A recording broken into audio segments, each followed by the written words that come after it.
L'après-midi commence au Sacré-Cœur, ou plutôt au marché Saint-Pierre pour acheter du tissu pour mon projet de manteau. Je suis allée chercher un lainage rose et malgré toutes les couleurs de lainage qu'il y avait, je n'ai pas trouvé la teinte de rose qui me convenait. Donc je suis plutôt allée en face pour trouver un coupon. Et en particulier un coupon de 3 mètres exactement avec la teinte de rose qui me plaisait. Me voici rentrée chez moi, sauf que je me suis aperçue que le coupon était vraiment très sale, et en particulier la partie du tissu qui est exposée tout simplement pour être touchée par les clients. C'était vraiment très sale, et au début je voulais juste décatir en fait le coupon, mais finalement j'ai plutôt décidé de le passer à la machine à laver. C'était trop sale. Voilà.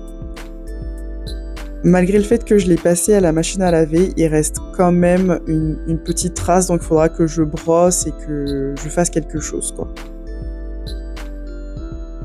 Pendant que je suis en train d'assembler mon patron, je vais faire un petit peu le bilan de ma journée de shopping.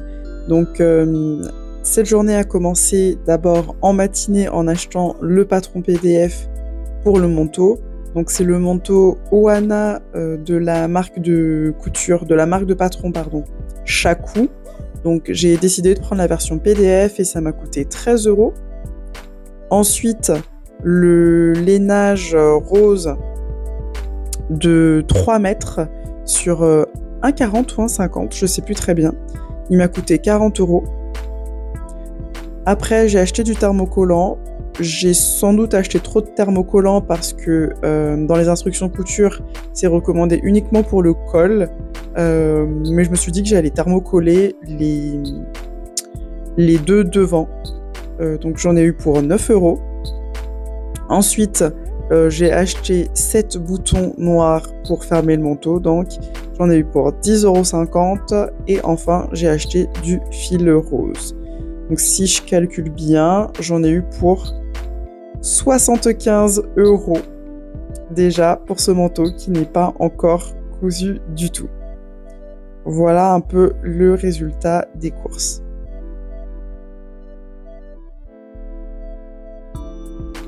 J'ai décidé de partager un peu cette partie du processus de la préparation à la couture parce qu'en fait, on le voit pas souvent dans les vidéos, tout ce qu'on doit faire des fois quand on achète un patron du commerce pour pouvoir ensuite passer à la couture. Et donc pour limiter les frais, on va prendre des patrons PDF ou parfois même il y a des marques qui ne vendent que des patrons PDF. Donc du coup, va falloir qu'on les imprime, mais une fois qu'on les a imprimés, il faut tout assembler. Ensuite, une fois qu'on a assemblé en fonction de comment on souhaite faire, soit on va découper directement la bonne taille sur le patron, soit on va le décalquer. Et tout ça, ça prend énormément de temps. Donc des fois, ça me fait un peu rire quand il y a des personnes qui me disent « Ah, tu sais coudre, je vais te demander de me faire certains modèles. »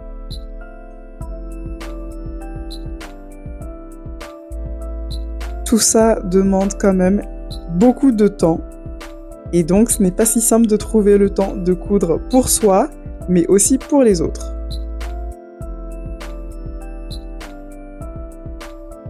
Une fois que j'ai assemblé tout le patron, je vais réaliser quelques ajustements totalement hasardeux, parce que je vous rappelle, ça fait quand même un petit peu de temps quand même que je couds.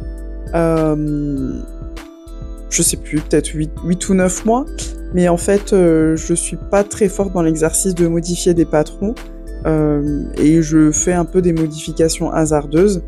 En fait, le patron a été pensé pour une stature de 1,65 m, sauf que moi, je fais 1,79 m, donc j'ai pas envie que le manteau paraisse un peu trop court à mon goût. Et un autre point, c'est que,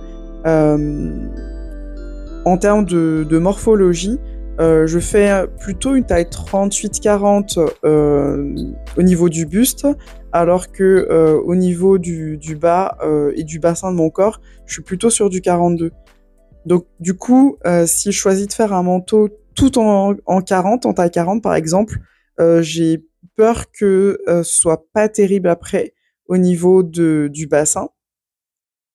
Et donc là, du coup, j'ai fait quelques modifications pour rallonger le manteau de quelques centimètres et aussi essayer de trouver une façon de mettre un peu plus de tissu par rapport à mon bassin.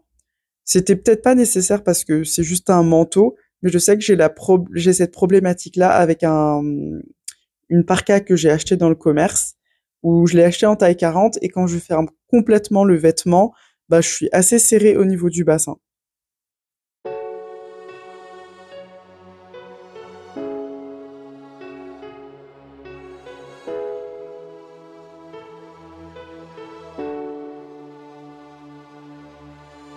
Je suis enfin passée au découpage du patron. Mine de rien, ça m'a quand même pris 1 heure rien que de découper le patron. Donc vous inquiétez pas, j'ai pris tout mon temps et j'écoutais de la musique en même temps. Donc au final, ça va, c'était pas un moment spécialement pénible. Mais c'est vrai que on passe quand même beaucoup de temps à faire de la préparation du projet de couture.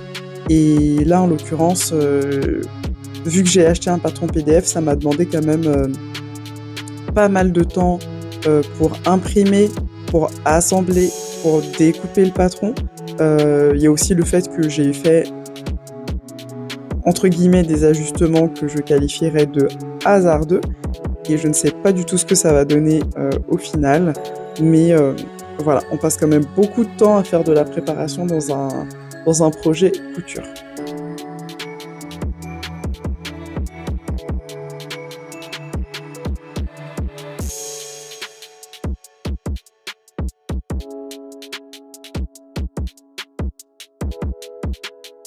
Je me suis dit aussi que ce qui me serait intéressant de voir avec ce projet, c'est de voir vraiment le coût réel de ce que ça va me coûter de faire ce manteau. Parce que je vous ai dit précédemment le prix des fournitures, donc 75 € de matériel en tout, en prenant en compte le patron. Mais finalement, ça représente pas vraiment tout ce que je vais mettre comme effort dans ce manteau. Je vais aussi y passer beaucoup de temps. Et donc, ce que j'ai décidé de faire, c'est de comptabiliser à peu près le temps que je vais passer en fait à réaliser ce projet.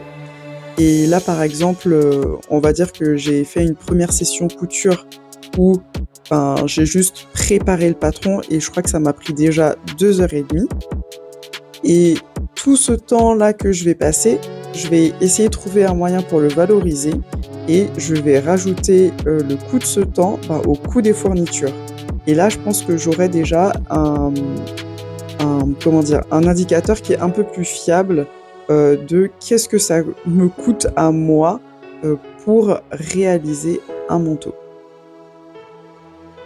Je suis quand même super contente d'avoir réalisé toutes ces étapes parce que le mois de mars, j'ai vraiment pas pu coudre du tout en fait parce que j'avais beaucoup de choses à faire, on va dire ça comme ça. J'avais beaucoup de choses à faire et je trouvais vraiment pas le temps de me poser et de faire avancer en fait mes projets. Et là, de faire cette vidéo, ça m'a motivée et vraiment je suis super contente d'avoir déjà fait ces premières étapes-là. La prochaine étape, ce sera de réaliser toutes les découpes. Et là, j'en aurai quand même pas mal à faire parce que vous avez vu déjà qu'il y a pas mal de pièces sur ce manteau. J'ai une doublure aussi à découper et j'ai aussi du thermocollant. Mais c'est déjà une belle progression, on va dire, d'avoir réalisé, d'avoir acheté le tissu, toutes les fournitures et d'avoir réalisé déjà cette étape de préparation du patron. Je vous remercie déjà d'avoir regardé cette petite vidéo de progression et j'espère que je continuerai sur ce même rythme-là. À la prochaine!